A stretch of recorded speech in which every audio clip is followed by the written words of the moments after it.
ओम श्री गणपति नमः। श्री गणेश की वंदना कर, जिनके स्वामी माता लक्ष्मी और शुक्रदेव की आराधना कर, इष्ट देव का ध्यान धर, गुरुजनों को नमन कर, अभिनंदन करते हैं आपका। वरुण स्टो द्वारा प्रस्तुत आज के दैनिक पंचांग। यह नित्य प्रस्तुत होता है और 5 भागों में हुआ करता है। इसके पहले भाग का लघु रूप हम अलग से प्रस्तुत करते आ रहे हैं। इसमें डेटा जो भी प्रयुक्त हुए दृक पंचांग से ले गए, छवि गूगल से ली गई और यह प्रस्तुति आप तक यूट्यूब के माध्यम से पहुंचाई जा रही। आज 15 अगस्त है, स्वतंत्रता दिवस का दिन है। 15 अगस्त के उपलक्ष्य पर आपको हार्दिक शुभकामनाएं। चलिए प्रस्तुति पर चलते हैं। प्रस्तुति का की संक्षिप्त चर्चा करते हैं कि इस प्रस्तुति में है क्या।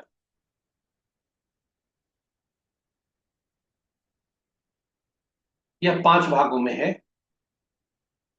और पहला भाग में पंचांग, मुहूर्त और ग्रहों के गोचर से संबंधित है।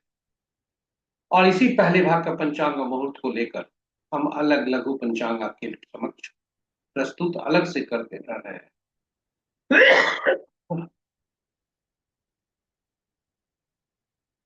दूसरा भाग इसका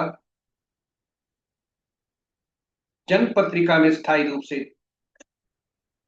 चंद्रमा जिस नक्षत्र में है और आज जो चंद्रमा गोचर कर रहे हैं उससे संबंधित, इसे ताराबलम कहते हैं।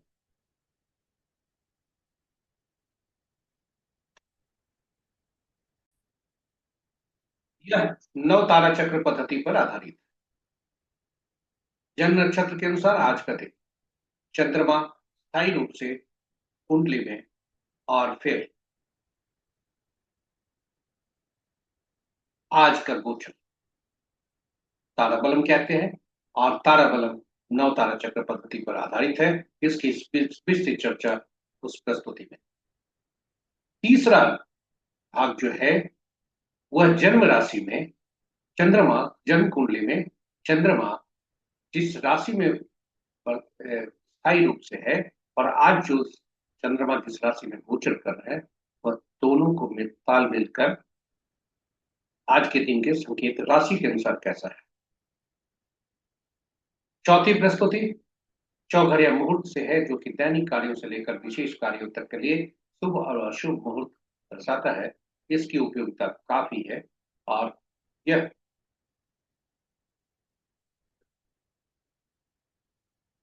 का इसकी उपयोगिता काफी है और यह विशेष कार्यों से लेकर दैनिक कार्यों तक भी सभी कार्यों के लिए उपयुक्त होते हैं। विस्तृत चर्चा प्रस्तुति में और अंतिम भाग आज का जो अंक ज्योतिष के अनुसार कैसा दिन रहने के समय। आजकल अंक ज्योतिष वास्तव में स्थिति यही है कि अंक हमारे जीवन में महत्वपूर्ण भूमिका अदा करते हैं और इसलिए अंक ज्योतिष की महत्ता ज्यादा है, क्योंकि अंक हमारे साथ जीवन पर्यंत चलते हैं। अंक की ऊर्जा हमारे लिए काफी मायने रखती है। चलिए उस प्रस्तुति में चर्चा करें। अब आपको तो अगले भाग में ले चले। इसके पूर्व पंचांग। पंचांग हम जानते हैं कि शुभ और अशुभ मुहूर्त जानने का माध्यम है, किंतु यह उससे भी ज्यादा कुछ है। यह हमारी निर्णय क्षमता को सुदृढ़ करता है, हम सबके आत्मबल को बढ़ाता है। पंचांग प्रकृति और ब्रह्मांड की ऊर्जा के साथ संतुलन स्थापित करने में सहायक होता है, जिससे हम सबके जीवन में शांति, समृद्धि और सकारात्मकता का संचार हो। अतः पंचांग का अनुसरण करके हम अपने जीवन को अधिक सफल और समृद्ध बना सकते हैं। तो चलिए पंचांग के जीवन में अहम भूमिका को देखते हुए देर न करें, पंचांग का अनुसरण करके हम अपने जीवन में शांति, समृद्धि और सकारात्मकता का संचार सुनिश्चित करें और अपने जीवन में वो अधिक सफल और समृद्ध बनाएं। आपसे आग्रह है इसे साझा करें अपने मित्रों, परिजनों और शुभेच्छुओं के संग, ताकि वे भी पंचांग का अनुसरण करके अपने जीवन में शांति, समृद्धि और सकारात्मकता का संचार सुनिश्चित करते हुए वे अपने जीवन को अधिक सफल और समृद्ध बना सकें और उनके इस प्रयास में हम सब एक माध्यम बनकर होने के प्रति बने। तो ये हमारे पंचांग के समक्ष में है। हम आपको अब ले चल रहे हैं पहले भाग। स्वागत है पहले भाग।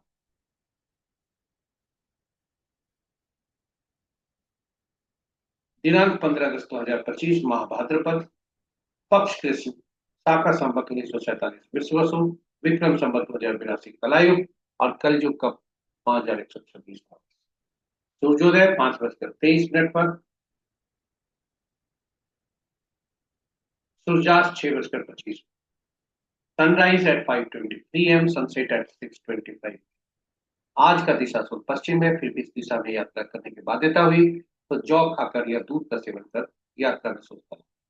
पंचांग के पांचों वार शुक्रवार, तिथि देर रात्रि 11:49 तक सप्तमी जो भद्रा तिथि के अंतर्गत आता है, उसके बाद अष्टमी जो जय तिथि के अंतर्गत आता है। नक्षत्र प्रातः 7:36 तक अश्विनी, उसके बाद भरणी।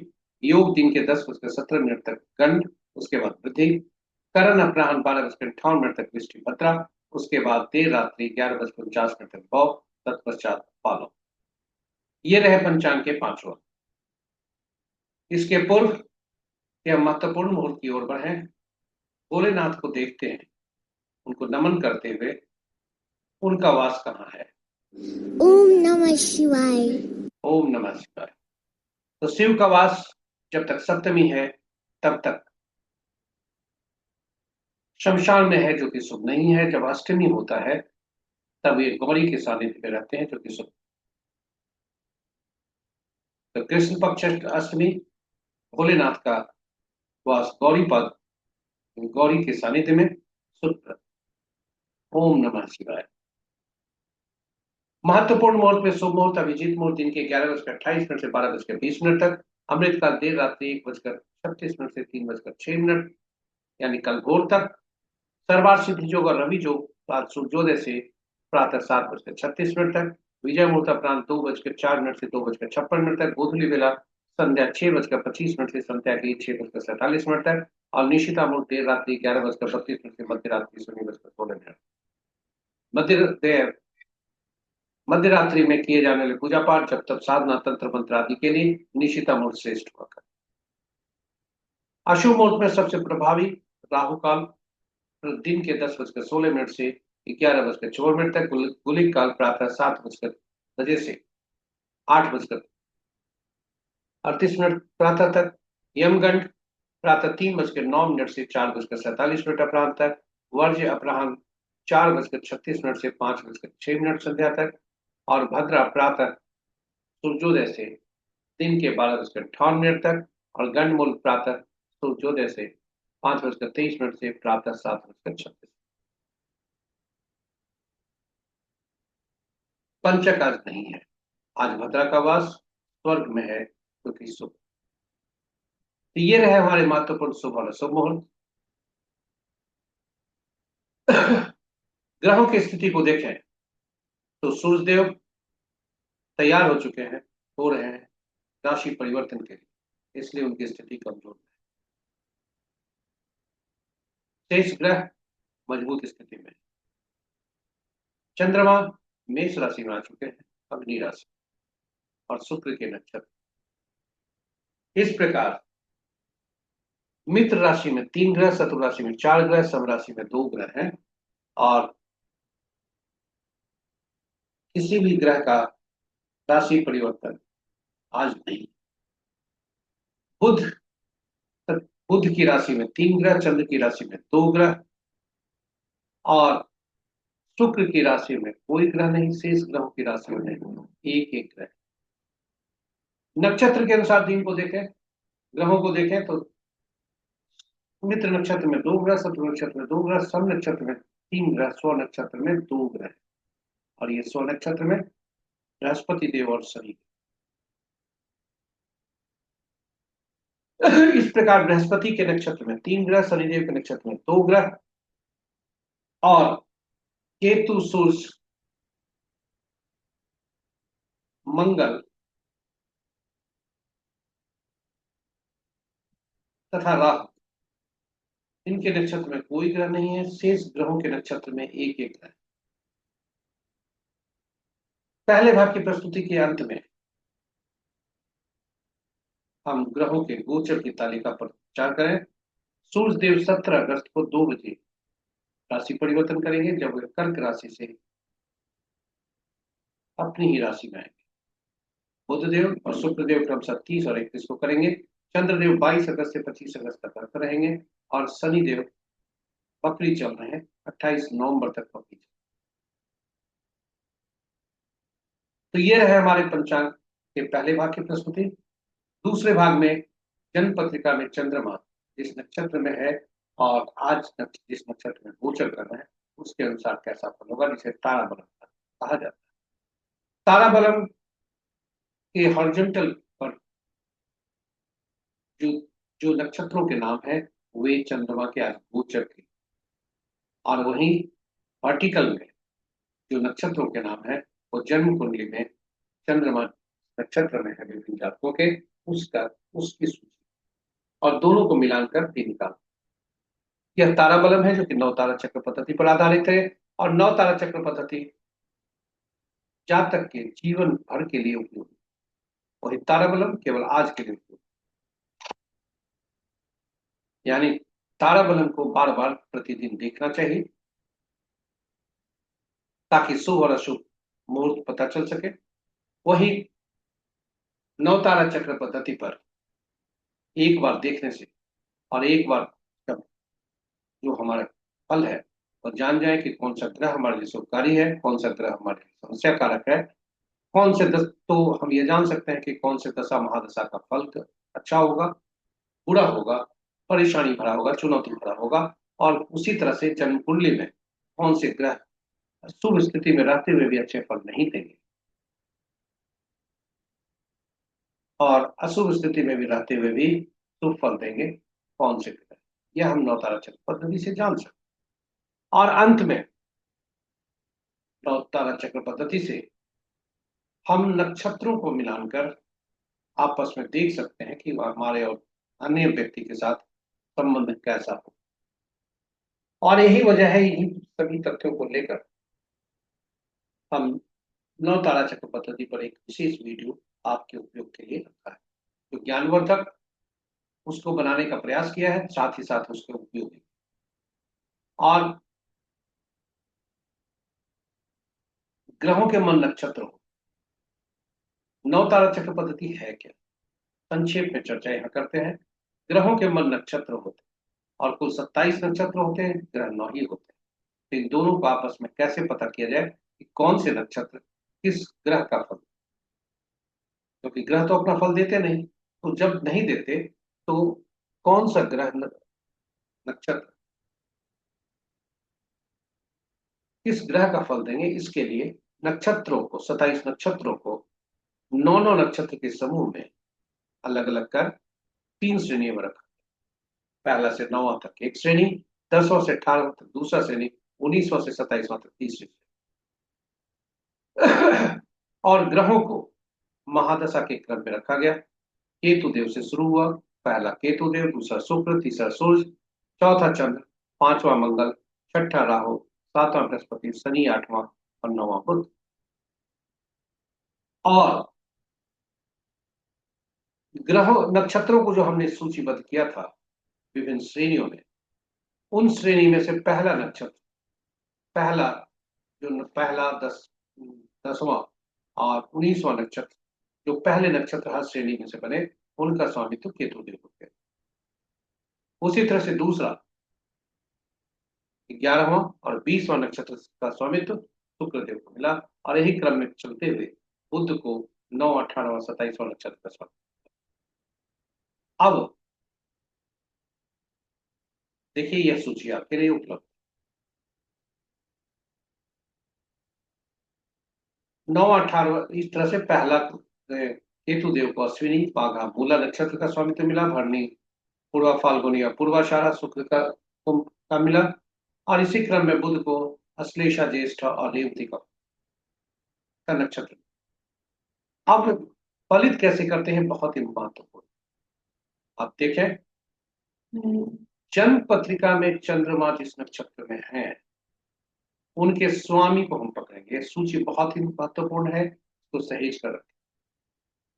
जन्म पत्रिका में चंद्रमा जिस नक्षत्र में है उनके स्वामी की इसकी गणना रखें। उदाहरण स्वरूप यदि किसी जातक का जन्म उत्तराषाढ़ में हुआ है तो उसके स्वामी सूर्य बनते हैं। कृतिका में हुआ है तो भी सूर्य बनते हैं, उत्तरा फाल्गुनी में हुआ तो भी। और अगर सूर्य के नक्षत्र में जन्म हुआ तो गणना सूर्य से शुरू करेंगे, पहला ग्रह सूर्य पड़ेगा। और यहां से हम चलेंगे तो दूसरा, चौथा, छठा, आठवां, नौवां ग्रह जो होंगे वे शुभ फलदायी होंगे। और तीसरा, पांचवा, सातवां अशुभ फलदायी। सूर्य के नक्षत्र में जन्म जातक के लिए मंगल, बृहस्पति और बुध पीड़ादायक हो। सूर्य खुद पीड़ादायक हो, क्योंकि जन्म नक्षत्र जो जन्म के नक्षत्र के स्वामी होते हैं मिश्रित फल देते हैं, शुभ कम अशुभता ज्यादा। कुछ शुभ का इनपुट रहता है उसमें। तो आज आप देखें सूर्य के नक्षत्र में जिस जातक का जन्म हुआ उसके लिए मंगल, बृहस्पति और बुध पीड़ादायक होंगे। और ये पीड़ा इंटेंसिटी जो होगी, इसकी जो मात्रा होगी, इसकी जो इसको कहें उसके जो परिमाण होगा वह जैसे जैसे संख्या बढ़ेगी ग्रहों की गणना के अनुसार वैसे वैसे बढ़ेगी। तो पहला कम बुरा तकलीफ, तीसरा उससे ज्यादा, पांचवा उससे ज्यादा और सातवां सबसे ज्यादा असह्य। और यही वजह है कि जन्म तारा बलम में भी इसी को देखा जाता है कि जन्म नक्षत्र में आपका आज का दिन पड़ रहा है, चंद्रमा गोचर कर रहे हैं, या विपद में पड़ रहे हैं, या प्रतिनिधि में, या नैतन्य में, या मित्र अति मित्र में। तो अगर अति मित्र है तो बहुत अच्छा दिन है। तो अब ये बताएं आप भी कि यदि हम जान गए कि कौन से ग्रह हमारे लिए पीड़ादायक हैं, कौन से ग्रह हमारे लिए शुभ कारक हैं, तो क्या हम दशा महादशा का फल नहीं देख सकते? देख सकते हैं, जान सकते हैं अग्रिम में ही। और उसका उपाय भी कर सकते हैं। यानी यदि शुभ फल ये है, नक्षत्र ग्रह हमारे शुभ हैं, दशा महादशा का जो भी आने वाला है, तो हम उसे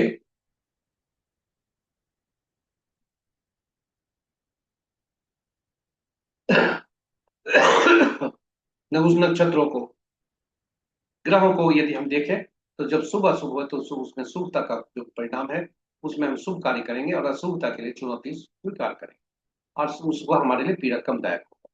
वहीं यदि हमारी जन्म कुंडली में ग्रह अच्छे ये में है किंतु अच्छे फल नहीं दे रहे हैं तो हम अग्रिम में ही जान सकते हैं। चक्र उसी के अनुसार जो हमारे ग्रह पीड़ादायक है उनके नक्षत्र जो भी हैं उनसे संबंध हमारे जिनके भी बनेंगे वो हमारे लिए पीड़ादायक। क्या हम ये सब जान सकते हैं? और यही वजह है कि नवतारा चक्र पद्धति को इस प्रमाण उसके जो फल है उसकी सटीकता को प्रमाणित करने हेतु हमने जो प्रस्तुति रखी है उसमें भगवान राम, माँ सीता और पवन पुत्र हनुमान की कुंडली रखी है, और आपस में दिखाने का प्रयास किया है कि कैसे संबंध थे जो इतिहास के पन्नों में ही नहीं हर की जीवा पर और नवतारा चक्र पद्धति से भी प्रमाणित होता है। तो ये रहे हमारे नवतारा चक्र पद्धति पर प्रस्तुति। आप उसको देखें, समझें और उसका उपयोग करें। आज के परिप्रेक्ष्य में अगर देखें तो चंद्रमा आज गोचर जो कर रहे हैं 7:36 पर वे अश्विनी में है, उसके बाद वो ये भरणी में जाते हैं। और ये दोनों का ये सूची आपके समक्ष उपलब्ध है। भरणी में अगर किसी जातक का जन्म भरणी, पूर्वा फाल्गुनी या पूर्वाषाढ़ा में हुआ तो पहला भाग अति मित्रता का होगा और दूसरा भाग जन्म में पड़ेगा, जो कि समस्या कुछ हो सकती है। वहीं यदि जातक का जन्म पुनर्वसु, विशाखा या पूर्वा भाद्रपद में हुआ है तो वह क्षेम और प्रत्यय का काम करेगा। जो कि शुभ और अशुभ दोनों हो सकते हैं। कुछ लोगों का अब इसमें हमारा भी जो है सुझाव यही है कि जब भी जन्म न्याय धर्म प्रक्रिया शुभ स्थिति में हो तो कोई भी शुभ कार्य को टालना चाहिए, क्योंकि उसमें शुभता की संभावना नहीं है। फिर भी लोग पूछते हैं कि उपाय तो कुछ होगा, तो अपुष्ट जो कंफर्म नहीं है वह उपाय आपके पास समक्ष रख रहा हूँ, संकलित किया इसलिए प्रस्तुत कर रहा हूँ। जन्म में यदि तारा पड़ता है तो पीला कद्दू पत्ते वाली सब्जी का नाम, विपत में पड़ता है तो गुड़ का नाम, पृथ्वी का पड़ता है तो नमक का नाम, नैधन्य पड़ता है तो क्या उसे त्याज मुहूर्त है, मजबूरी हुई तो फिर सही स्वर्ण का नाम। उसके बाद लेकिन रिस्क न लें, यह अपुष्ट है, इसमें रिस्क हो सकता है, इसको रिस्क न लें, टालें समय को और शुभ मुहूर्त पर ही काम करें। आज का राशि परिवर्तन नहीं है, इसलिए राशि के अनुसार यदि देखें तो जो इसे चंद्र बलम कहते हैं राशि के अनुसार फल को, आज जो दिन है मेष राशि, मेष, मिथुन, कर्क, तुला, वृश्चिक तथा कुंभ राशि के जातकों के लिए आज दिन शुभ है। शेष ग्रह राशि वाले जातक पर सावधान, याद रहे यह चंद्र राशि के अनुसार देखते हैं, लगन के अनुसार नहीं। उसके बाद हम आपको चौघड़िया मुहूर्त पर ले आए हैं, जो कि काफी उपयोगी मुहूर्त है। चल चौघड़िया कुल 8 हुआ करते हैं, 8 चौघड़िया दिन के, 8 चौघड़िया रात के, और इसकी उपयोगिता काफी है, इसलिए हिंदी और अंग्रेजी में हमने अलग अलग पोस्ट किया है। चौघड़िया मुहूर्त शुभ मुहूर्त दर्शाता है, किसी भी शुभ काम को करने के लिए इसका उपयोग किया जाता है, चाहे पूजा पाठ हो या कार्य हम नया कर रहे हैं। फिर भी यदि कोई व्यक्ति मुहूर्त नहीं देखना चाहता है तो उसे सलाह दिया जाता है कि कम से कम चौघड़िया जोड़ दे, 8 चौघड़िया दिन के, 8 चौघड़िया रात के, और 8 चौघड़िया को यदि हम देखें तो सात ही सप्ताह के दिन होते हैं, इसलिए 7 चौघड़िया का नामकरण हुआ। जो प्रथम चौघड़िया हुआ करता है वह अंतिम चौघड़िया जो होता है दिन का और रात का दोनों का। तो ग्रह तो इस तरह से चौघड़िया का संबंध दिन से हुआ। दिन, हर दिन के अलग अलग स्वामी ग्रह होते हैं, इसलिए हर दिन का अलग अलग ग्रह हुए तो चौघड़िया का संबंध ग्रह से हुआ, और हर ग्रह विभिन्न कार्य करने के लिए उपयोगी होते हैं, इसलिए हर चौघड़िया विभिन्न कार्य करने के लिए उपयोगी। चौघड़िया देखते समय यह सुनिश्चित करना चाहिए कि कोई भी चौघड़िया, दिन का चौघड़िया जो होता है वो राहु काल, काल वेला और वार वेला से ग्रसित हो सकता है, और रात का जो होता है वह काल रात्रि से ग्रसित हो सकता है। तो कोई भी चौघड़िया का जब उपयोग कर रहे हैं तो यह सुनिश्चित करें कि यह अशुभ इसमें अतिव्याप्त नहीं है, क्योंकि उसके फल अशुभ ही होंगे। आज का चौघड़िया देखते हैं। आज का चौघड़िया में यदि आप देखें तो दिन का चौघड़िया चर से शुरू हो रहा है, चर से समाप्त हो रहा है, रात्रि का चौघड़िया रोग से शुरू हो रहा है और रोग से समाप्त हो रहा है, और दिन के चौघड़िया में अमृत चौघड़िया वारवेला से ग्रसित है, और काल चौघड़िया काल वेला और राहु काल से ग्रसित है। रात्रि का चौघड़िया लाभ चौघड़िया काल रात्रि से ग्रसित है, इनका परित्याग कर। तो चलते हैं आज अंतिम प्रस्तुति में। अंक ज्योतिष के अनुसार कैसा दिन रहेगा।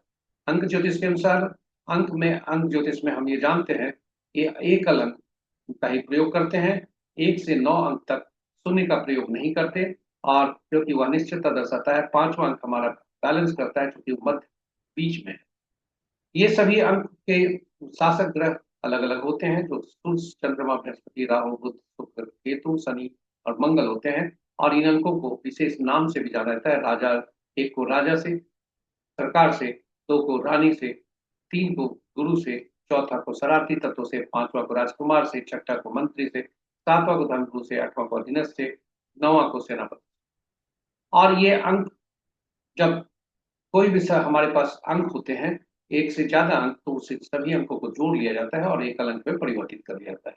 अक्षर जब भी आते हैं, चाहे नाम हो या कोई भी हो, तो उसके अक्षर में जब भी हो जब भी शब्द आते हैं तो उनमें अक्षरीय मूल्य जो होते हैं उससे उसको परिवर्तित कर हम उसे अंकीय मूल्य निकाल कर हम उसकी गणना करते हैं और तब उसका उपयोग करते हैं। अंक में अंक जब भी हम नामांक वगैरह जब भी तय करते हैं तो ये सुनिश्चित करते हैं कि उनके शत्रु अंक, मूलांक और भाग्यांक करना यह हम सुनिश्चित करें, नहीं तो समस्या होती है। साथ साथ नाम का पहला अक्षर भी मूलांक और भाग्यांक का शत्रु नहीं होना चाहिए। आज के दिन के अनुसार यदि देखें तो आज का दिन 15 अगस्त 2025 है, जो कि 6 और 5 का अंक दे रहा है, मूलांक 6 और 5 भाग्यांक, और 5 जो है सभी अंकों के लिए बराबर है, मित्रता का मित्रवत है, इसलिए आज का दिन सभी जातकों के लिए शुभ रहे। सभी जातकों के लिए आज शुभता के संकेत हैं, क्योंकि 5 अंक मिल रहे हैं आज का भाग्यान, इसलिए सभी जातकों के लिए दिन अच्छे होने की संभावना है। इस तरह से हमारी प्रस्तुति यहाँ पर समाप्त होती है। धन्यवाद हमारे साथ बने रहने के लिए। इस प्रस्तुति के लिए पहली बार आप देख रहे हैं तो कृपया इस चैनल को सब्सक्राइब जरूर करें, साथ ही साथ नोटिफिकेशन बटन को दबा दें ताकि हर प्रस्तुति की सूचना आप तक मिल सके और आप इससे लाभान्वित हो सके। साथ ही साथ सभी से अनुरोध है कि इसे साझा करें अपने मित्रों, परिजनों और शुभेच्छुओं के संग, ताकि हर प्रस्तुति से वे लाभान्वित हो सकें, उनका ज्ञान बढ़ सके और वे अपने जीवन को अधिक समृद्धशाली और शक्तिशाली बना सके, सफल बना सके। और और अंत में फीडबैक के तौर पर सुझाव दें और पारिश्रमिक के रूप में बढ़ाने हेतु पोस्ट को लाइक करें। इन्हीं शब्दों के साथ स्वतंत्रता दिवस की हार्दिक शुभकामनाएं देते हुए हम आपसे विदा लेते हैं। धन्यवाद। जय हिंद, जय भारत।